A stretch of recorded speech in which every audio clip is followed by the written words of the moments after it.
Hi hello. நவி கோட் ஃபார்ம்ஸ் தொடங்கி இதோட 1 இயர் ஆக போகுது. இது லொக்கேஷன் வந்து பார்த்திங்கன்னா நாகப்பட்டினம். இந்த 1 இயரில் வந்து நான் என்னெல்லாம் ஸ்ட்ரகிளை கடந்தேன் அப்படிங்கிறத ஃபஸ்ட்டு நான் இதில் ஷேர் பண்ணிக்கிறேன். ஃபஸ்ட்டு எடுத்தோன்னே ஆடுகளோட ப்ரீடை தான் நான் சூஸ் பண்ணேன். சரிங்களா? இப்போ இந்த 2 ஆடு பார்க்குறீங்க. இது வந்து 2மே கொடியாடு, வேலியாடுன்னு சொல்லுவாங்க. அந்த ப்ரீடை சேர்ந்தது. இது வந்து பார்த்திங்கன்னா சேலம் கருப்பு. இதுவும் பார்த்திங்கன்னா இது கொடியாடுலே வர கிராஸ் குரால் தான் அது. அதோடய குட்டியை பாருங்கள். குட்டியோட வளர்ச்சி எப்படி இருக்குங்கிறத அதையும் பற்றி நான் இந்த வீடியோவில் ஃபுல்லாக சொல்கிறேன். இது வந்து பார்த்திங்கன்னா இந்த ஜமுனா பாரிங்கிற ப்ரீடில் வர கிராஸ். சரிங்களா? எதுக்காக நான் அடிக்கடி இந்த ப்ரீடெலாம் நான் கிராஸ்ன்னு சொல்கிறேன்னா, நம்மளுக்கு ஒரிஜினல் ப்ரீடை காட்டிலும் நம்ம டெல்டா மாவட்டத்தில் வந்து பார்த்திங்கன்னா கிராஸ் ப்ரீடு தான் வந்து நம்மளுக்கு நல்லா இருக்குது. இது வந்து பார்த்திங்கன்னா இந்த ஜமுனா பாரியோட 6 மாத குட்டிகள் தான் இது. அந்த ஆட்டோட குட்டிகள். இதோட க்ரோத்னஸும் வந்து பார்த்திங்கன்னா நல்லா இருக்குது. இதில் வந்து நான் ஃபஸ்ட்டு சூஸ் பண்ணது வந்து பார்த்திங்கன்னா, இது வந்து இந்த போயர் ப்ரீடோட இந்த ஒரு கிடாக்குட்டி. இது வந்து பார்த்திங்கன்னா இது ஒரு 4 மாதத்து கிடாக்குட்டி. இதெல்லாம் வந்து இப்படி வளர்ச்சி அடைகிறதுக்கு நான் என்னெல்லாம் செஞ்சேன் அப்படின்னு பார்க்கலாம். இதுவும் வந்து ஒரு கொடியாடு ப்ரீடு குட்டி. இந்த கிடா வந்து பார்த்திங்கன்னா இது ஒரு கொடியாடு கிடா. இந்த கிடாவை எந்த அளவுக்கு நல்லா நம்ம தேர்வு செய்கிறோமோ அந்த அளவுக்கு வந்து பார்த்திங்கன்னா நம்ம வந்து சக்ஸஸை நோக்கி நம்ம கண்டிப்பாக போகலாம்.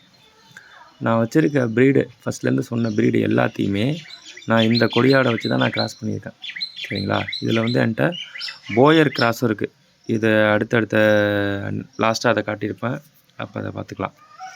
இதில் வந்து ஃபஸ்ட்டு நம்ம பண்ண வேண்டிய விஷயம் என்னென்னா, நம்ம பண்ணையில் வந்து குட்டிகள் போட்டவுடனே அதுக்கு கரெக்டான முறையில் டீவார்மிங் பண்ணி, கரெக்டான முறையில் பால் பற்றலைன்னா பால்லாம் போட்டு, அதுக்கு வந்து பார்த்திங்கன்னா கோதுமை தவிடு, பெரிய ஆடுகளுக்கு வந்து பார்த்திங்கன்னா தானிய கலவை தவிடு அதெல்லாம் வைக்கணும். நீங்கள் இப்போ நினைக்கலாம் இதெல்லாம் வச்சா அதிக செலவாகுமே அப்படின்னு சொல்லிட்டு.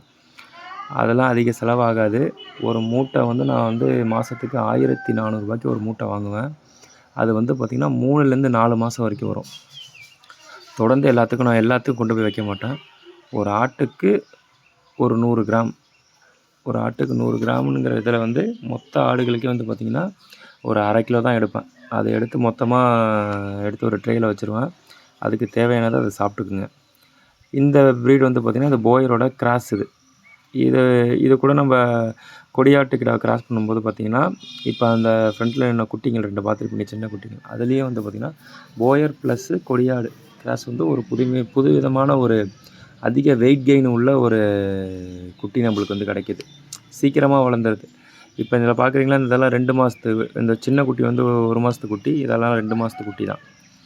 அதனால் வந்து பார்த்திங்கன்னா நம்மளுக்கு வந்து சீக்கிரமாக பண்ணையை வந்து ஒரு லாபகரமாக கொண்டு போகிறதுக்கு வந்து நல்ல யூஸ்ஃபுல்லாக இருக்கும். இப்போ நம்ம ஒரு குறிப்பிட்டமான கணிசமான அமௌண்ட்டுக்கு நம்ம ஆடு வாங்கியிருப்போம். ஃபஸ்ட்டு 2 ஆடு வாங்கி நான் ஸ்டார்ட் பண்ணேன். அது அப்படியே நம்மளுக்கு இன்க்ரீஸ் ஆக குட்டிகளோட இதை வந்து நம்ம விற்று அந்த காசை வந்து இதுலேருந்து ஈஸியாக நம்ம வந்து கெயின் பண்ணி எடுத்துக்க முடியும். ஆடுகளை வந்து பார்த்திங்கன்னா நம்ம ஒரு ஆட்டு பண்ணை வச்சுருக்கோன்னா, ஆடுகளை வந்து பராமரிக்கிறதுங்கிறது வந்து பார்த்திங்கன்னா ரொம்பவே இம்பார்ட்டண்டானது. இப்போ நம்ம காலையிலேயே நம்ம எந்திரிக்கிறோன்னா ஆடுகளோட ஆக்டிவிட்டீஸை போய் காலையிலே பார்க்கணும். ஃபஸ்ட்டு பார்க்க வேண்டியது வந்து பார்த்திங்கன்னா ஆடுகள் வந்து நல்லா அசைப்போடுதாங்கிறத பார்க்கணும். அடுத்து வந்து பார்த்திங்கன்னா ஆட்டோட கால் குழம்புல வந்து எதுவும் பிரச்சனை இருக்கான்னு சொல்லிட்டு பார்க்கணும். ஆடுகள் வந்து பார்த்திங்கன்னா அதோடய வயிறை பார்க்கணும். வயிறு வந்து கொஞ்சம் உப்புசமாக இருக்கா, இல்லை நார்மலாக இருக்கான்னு பார்க்கணும். அப்படி நம்மளுக்கு உப்புசமாக இருக்குது அப்புடின்னு சொன்னிங்கன்னா, அதுக்கு வந்து பார்த்திங்கன்னா அதுக்கு ஏதாவது ஒரு பச்சலை கொடுக்கலாம். இல்லைனா ஒரு டீவார்மிங் பண்ணுற மருந்து, குடல் புழு நீக்கம் பண்ணுற அல்பெண்டசோல் கொடுக்கலாம்.